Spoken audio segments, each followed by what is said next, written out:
Hello students, मेरा नाम है योगेश और आज की इस वीडियो में मैं आपसे डिस्कस करने वाला हूँ कैसे आप अपने बोर्ड एग्जाम्स में या उसके अलावा किसी भी टाइप का आपका एग्ज़ाम है, क्योंकि अब आपके जो एनुअल एग्ज़ाम्स हैं वो स्टार्ट होने वाले हैं,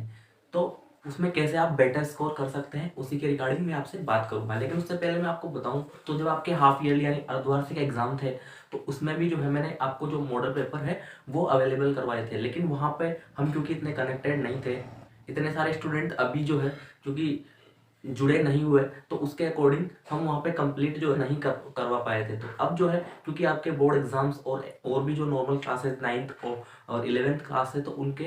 एनुअल एग्जाम्स क्योंकि अब बिल्कुल आपके करीब आने वाले हैं, तो उसी के अकॉर्डिंग हम यहाँ पे जितने ज़्यादा स्टूडेंट्स जुड़ेंगे तो हम उस पर जो है बात करेंगे। लेकिन अब अपने मेन पॉइंट पे आते हैं कि बोर्ड कोई भी नॉर्मल एग्जाम में किस तरह से आप बेटर परफॉर्मेंस कर सकते हैं। लेकिन उससे पहले मैं आपसे बात करूं तो उसके लिए आपको अपना माइंडसेट जो है, अपना एटीट्यूड एग्जाम के प्रति चेंज करना पड़ेगा। बेसिकली ये जो चीज़ है ये ऐसे इंस्टेंट नहीं होती है कि कल से आपका एग्जाम या एक मंथ बाद आपका एग्जाम है और आप आज से अपनी पढ़ाई शुरू करें। लेकिन फिर भी मैं कुछ टिप्स आपको बताऊंगा इस वीडियो में जिसके थ्रू आप जो है बहुत बेटर परफॉर्मेंस आप अपने एग्जाम में कर सकते हैं। तो बेसिकली आपकी क्लास में दो तरह के टॉपर्स आपको देखने को मिलेंगे। एक वो टॉपर्स जो चीज़ों को रटने पे फोकस करते हैं, ठीक है, वो अपनी जो है जब तक एग्जाम आता है तो टेम्परेरी वो चीज़ों को याद रख सकते हैं। उसके बाद जैसे ही वो नेक्स्ट क्लास में जाएंगे, क्लास में उन्होंने टॉप किया और अगली क्लास में जाके फिर से उनको वही चीज़ें जो बेसिक्स हैं क्योंकि उन्होंने रटे थे, समझे नहीं थे, तो वो वापस से याद करने पड़ेंगे। दूसरे टाइप के वो होते हैं जो चीज़ों को समझ के पढ़ते हैं और अपनी मेंटेलिटी, अपने माइंडसेट और अपनी समझ के अकॉर्डिंग एग्जाम में आंसर करते हैं। आपको सिर्फ जो है मार्क्स लेने पे फोकस नहीं करना, ये सबसे इंपॉर्टेंट चीज़ है क्योंकि स्टूडेंट लाइफ में जो है अपनी नीड स्कूल टाइम में होती है सिर्फ मार्क्स, क्योंकि पेरेंट्स और टीचर्स को भी अगर अपने मार्क्स अच्छे नहीं है उसी के बिहाफ पे जो है अपना एनालिसिस करते हैं या हमको समझते हैं। तो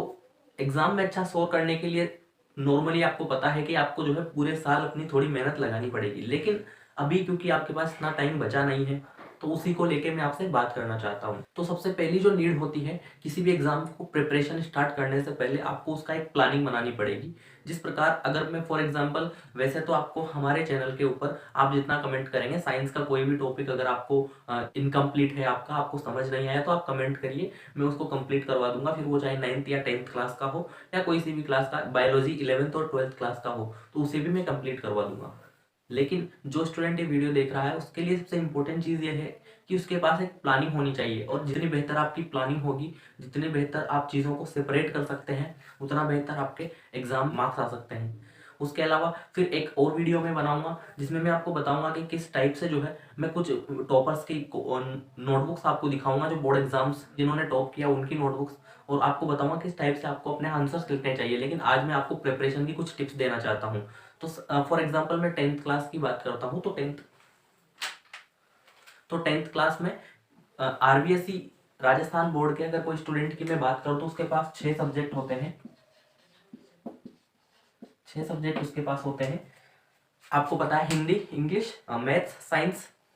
सोशल स्टडीज, और एक जो चलता है उनका संस्कृत थर्ड लैंग्वेज के रूप में। तो ये 6 सब्जेक्ट्स होते हैं। तो आपको बेसिकली एक प्लान बनाना है, आप चाहे जो क्लास में हो, मैं एक छोटा सा एग्जांपल 10th क्लास का ले रहा हूँ, उसके अलावा अगर आप 9th क्लास में हो तो आपको देखना है कि आपके हाफ ईयरली एग्जाम्स में जो चैप्टर्स थे कहाँ पे वो वीक रहे, कौन पॉइंट्स थे, कौन से चैप्टर्स थे, कौन से टॉपिक्स थे जहाँ पे आपने अपने क्वेश्चंस गलत किए। उसके अलावा एनुअल एग्जाम्स में जो चैप्टर्स आने वाले हैं उनकी कैसी आपकी प्रिपरेशन है, ये सब आपको एक चार्ट के रूप में बनाना पड़ेगा। उसके अलावा अब आपको ध्यान देना है कि क्योंकि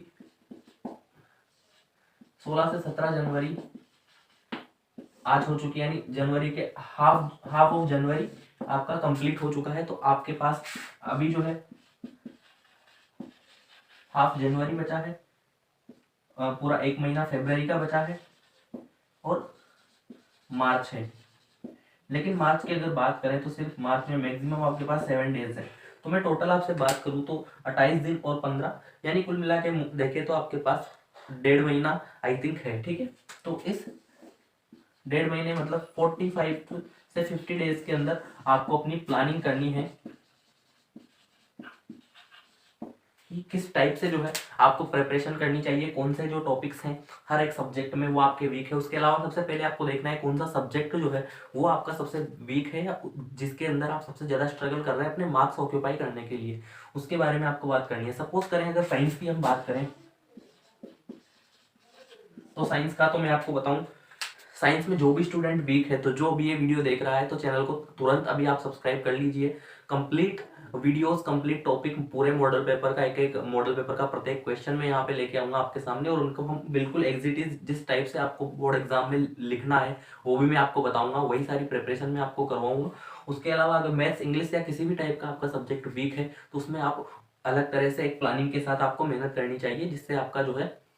काफ़ी कम टाइम में ज़्यादा से ज़्यादा आप मटेरियल जो है कंप्लीट कर सकेंगे और एनुअल एग्जाम्स में आपके के अच्छे मार्क्स आने की पॉसिबिलिटीज और भी बढ़ जाएंगी। तो ये कुछ इंपॉर्टेंट चीज़ें थी जैसे मैंने प्लानिंग बताया। इसके अलावा और अगर मैं आपसे बात करूँ तो हाफ ईयरली रिजल्ट के अकॉर्डिंग आपको देखना है कि कौन कौन से चैप्टर्स थे किस किस सब्जेक्ट में। पहले आपको सबसे वीक सब्जेक्ट देखना है जहाँ पे सबसे कम मार्क्स आपको मिले हैं और उसमें सबसे वीक टॉपिक्स आपको देखने हैं। तीसरी बात, अगर मैं आपसे तीसरी टिप की अगर बात करूँ तो आपको हर एक सब्जेक्ट में जब आप ये सब कर लेते हैं, ठीक है, आपको लगता है कि हाँ अब इतने मार्क्स मुझे आ सकते हैं, तो और अगर आपको इंप्रूवमेंट करना है तो फिर आपको देखना है कि वेटेज आपको हर एक चैप्टर वाइज, जैसे सपोज कीजिए साइंस में आपसे यहाँ पे कंप्लीट करवाऊंगा, उसके अलावा आरबीएससी वाले स्टूडेंट्स जो हैं उनके जो जो टॉपिक्स आपके हटा दिए गए हैं अगर उनकी बात करूँ तो उनको हटा के हम मॉडल पेपर में वही क्वेश्चन देखेंगे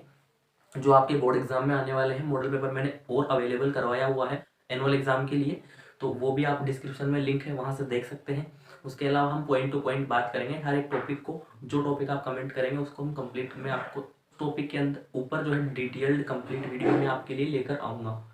यही सारी चीज़ें इसमें हम पढ़ेंगे। और तीसरी मैं जो टिप आपको बता रहा था, तो आपको हर एक चैप्टर का वेटेज देखना है, कौन सा चैप्टर कितने मार्क्स का है, तो जो चैप्टर सबसे ज़्यादा मार्क्स का है और इजी है उसको आप पहले कंप्लीट कर लीजिए। और जो स्टूडेंट्स पेंडेमिक की वजह से पिछली बार की तरह अगर ये सोच के बैठे हुए हैं कि आपके बोर्ड एग्जाम्स नहीं होंगे, तो 99% चांसेस तो अभी आपके यही है कि आपके बोर्ड एग्जाम्स होंगे और अभी इससे रिगार्डिंग कोई इन्फॉर्मेशन नहीं है कि आपके बोर्ड एग्जाम्स कंडक्ट नहीं होंगे। तो इसीलिए आप अपनी प्रिपरेशन जल्दी से स्टार्ट कर दीजिए और ज़्यादा से ज़्यादा कमेंट कीजिए मुझे, ताकि पता चले क्या जो है हम साइंस में स्टार्ट कर सकते हैं। फिर वो चाहे 9th क्लास का स्टूडेंट हो या 10th क्लास का, आप कमेंट कर सकते हैं। वीडियो अगर अच्छा लगा हो तो आप अपने और फ्रेंड्स के साथ शेयर कीजिए, चैनल को सब्सक्राइब कर सकते हैं। तो मिलते हैं अब अगली वीडियो में, तब तक के लिए जय हिंद।